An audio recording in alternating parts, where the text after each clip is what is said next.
Hey, thanks for being here. Let's do some pod crashing. Episode number 188 is with Rita and Ellin from the podcast Call Your Grandmother. Good morning. I could sit here and say good morning with you guys 50 times and still just go, let's do it some more. Let's do it some more. You have such a positive vibration. That's it. You heard us before this? I've just been introduced, but I'll tell you what, though, you instantly hit my favorites list so that when I'm driving in the car, I feel like that I'm going to be sitting here and I'm going to be, given stories and shared stories with and stuff like that, which is going to create conversation in my own life. Good. Well, that's terrific. Well, I got to tell you what my connection is. First, I've been married to my wife for 29 years, so I've been around the Jewish household for 29 years. And now that my wife is a Jewish grandmother, oh my God, I see a lot of her in you. He's young enough to be my grandchild. Well, I mean, you guys are very clear saying that everybody needs a Jewish grandmother. And what I love about Mama Mac is the fact that she's like you guys. You sassy about life. And I just laugh about it. Good. I don't know that I've ever thought of myself as particularly sassy, but I guess we are. Yeah, we're sassy. And I added the sexy part just for fun because sassy and sexy. We talk about a lot of things. Sex is one of the things. We just talk about it. Now, one of the things that you talk about is Jed Levinson, who really didn't feel like a favorite grandson. I like this because how many times have we in the everyday world said, Grandma doesn't like me. She doesn't like me. I can tell you that right now. No, he never said Grandma didn't like me. No, he just said that Ava was the favorite. His sister was the favorite. Yeah, but even with favorite sisters and stuff like that, because I'm the middle child of the family, and there are times it's like, you know what, I just don't want to deal with this. You know what? Yeah, a grandmother is different. Like I have 4 grandsons and 1 granddaughter. And the relationship I have with my granddaughter is different than I have with the grandsons. But not to say that I love them less. It's just on a different level. When you talk about girls, like we always said, a boy can go to his prom. And I'd say, Andrew, how was the prom? Good. That was it. I speak to Rachel. Oh, someone's dress was so beautiful. The band was terrific. The food was okay. I mean, you got to boys are. There's a whole different relationship you have with a grandson and a granddaughter. However, when I'm with my grandsons, I try to find things. I even talk about sports. It's not hard. By the way, if you're in North Carolina, I have a grandson who's a Tar Heel. Oh, yeah. And so is my husband, and so is my son. All right. Go Tar Heels. Go Heels. And so that's something that, we can always talk about. And I mean, there's so much that you can talk about with a grandson. But, and I have a grandson who's does podcasting and things. So that's, we talk professional stuff together. It's not only the talking, Ellen. I find the girls give you the time. The boys are always off someplace here, there. True. They fit you in, which is okay. True. They fit you in more than the girls are here for a visit. Yeah, one of the things that I've learned with my granddaughter, who just graduated this year, and then my grandson, was how to walk that very thin line of he still has 2 more years of school, and we're celebrating her. So it was like I needed to give him some extra attention so he didn't feel left out. Do you guys go through that as well?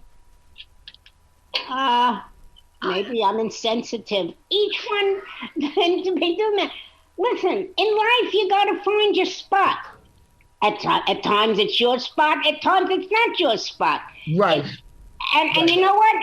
I feel you can't cushion it just for you say, you explain to them it's her graduation and you will have your time in 2 years. Mm-hmm. I mean, have the same relationship, but don't feel guilty, I say, about things that you do, because you don't do it with meanness and you don't do it without thought.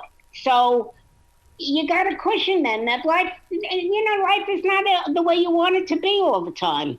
How about those moments where your grandchildren have discovered the beauty of bikinis and things like that? And my wife, like I said, is a Jewish grandmother. She's going, oh my God, no, she will not be wearing that. I'm going, you got to let her be herself. She's got to be herself.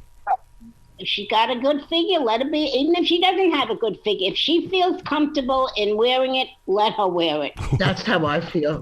Do what you want to do. I mean, my granddaughter had this gorgeous, luxurious long hair, and she came here the other night, and it's short. Oh, and no. I said, you cut it? She says, I cut it for the summer. And you know what? She looks, in my eyes, she looks beautiful. I never, I would never say that I love the long hair or I love the short hair. They have to be who they are, and they have to fit into their niche. Now, my son has 4 children. If I started to worry about hurting this one because I'm doing for that one, I would be insane every time they came over. So now, do you think that we're with your podcast, and this is what I got, because I mean, nobody trained me how to be a grandparent. I mean, it's like mother and fatherhood. Nobody really trains you. You watch by others. I get from your podcast an opportunity to go, I can relate with this. I can learn from this. You guys are so authentic.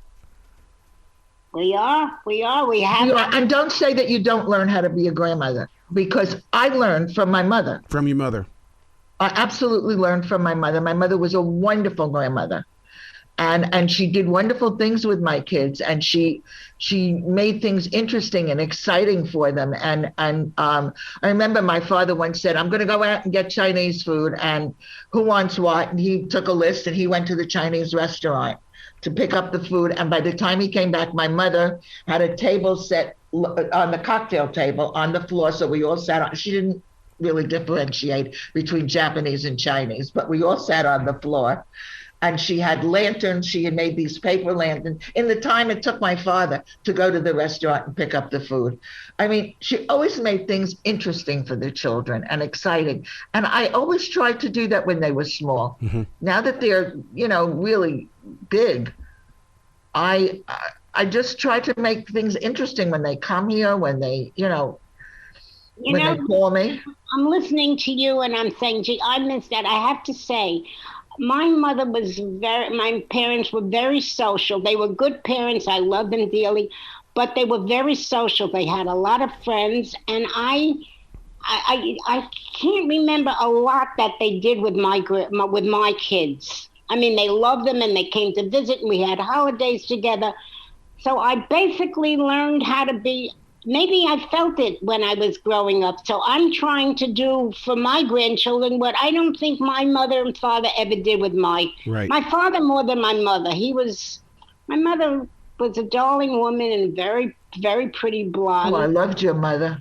Yeah, she was very social, but she was not a grandmotherly type, let's put it that way. Yeah. Because she never had, her mother died when she was 12 years old. She never had grandparents.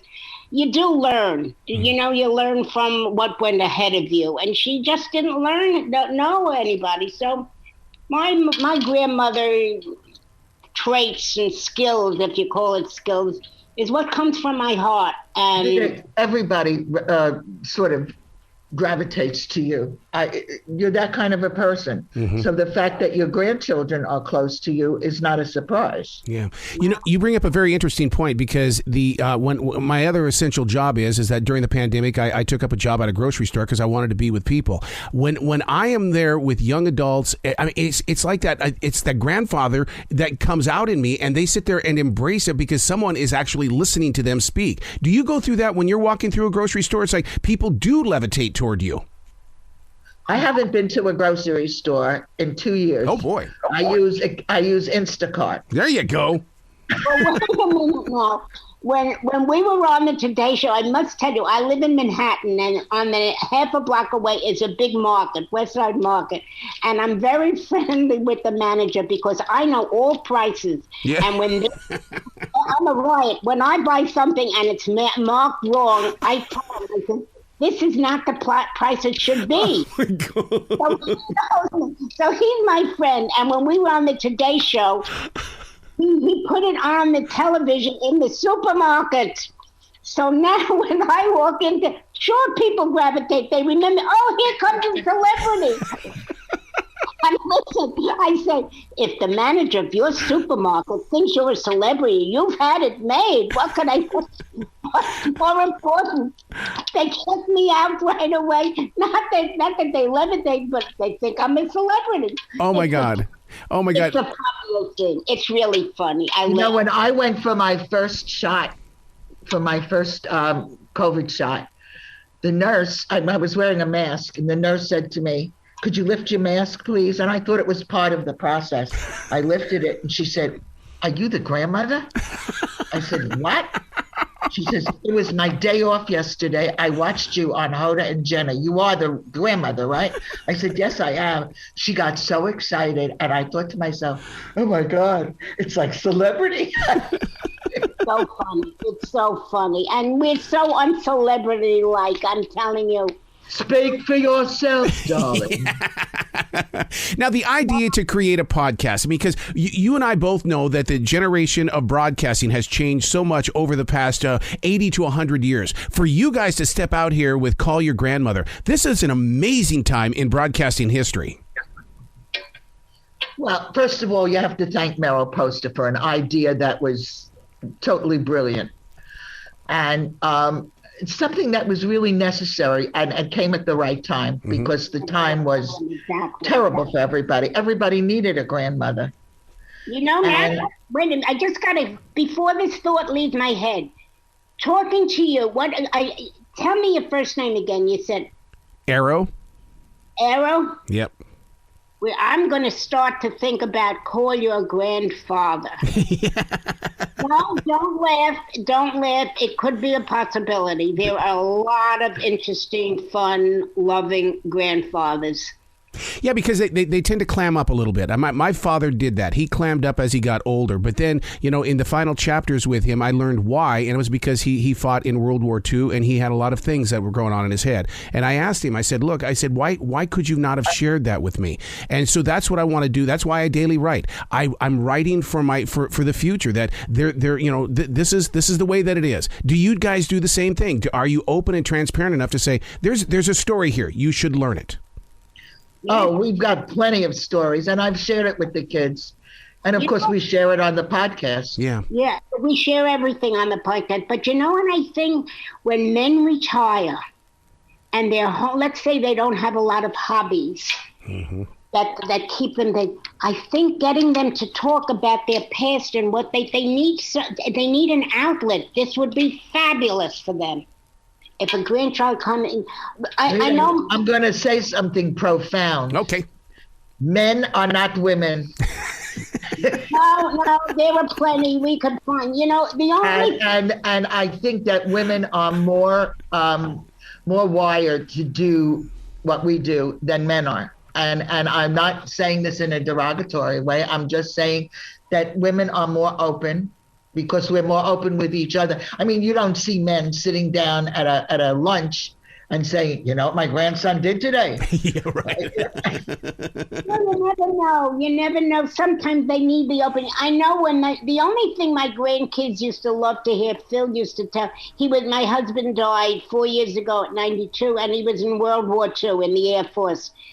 He would love to tell them the stories of when he was overseas and all the war stories. And they really listen to more than his philosophy. I don't even know, may rest in peace. I don't know what the hell his philosophy was altogether.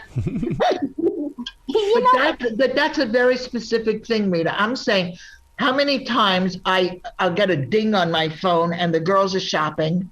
Nana, do you like this dress? Do you like that dress? Yep. Do you think in a million years that your grandson would send, my grandson would send my husband a thing? Do you like this tie? Not my husband, because he was the world's worst dresser. I bought everything from head to toe for him. He hated shopping and he had the world's worst taste. When I met him on a blind date, he was wearing a navy pinstripe a brown pinstripe suit with navy suede shoes. Oh, God. As God is my witness, it should have said, Rita, Walk away now.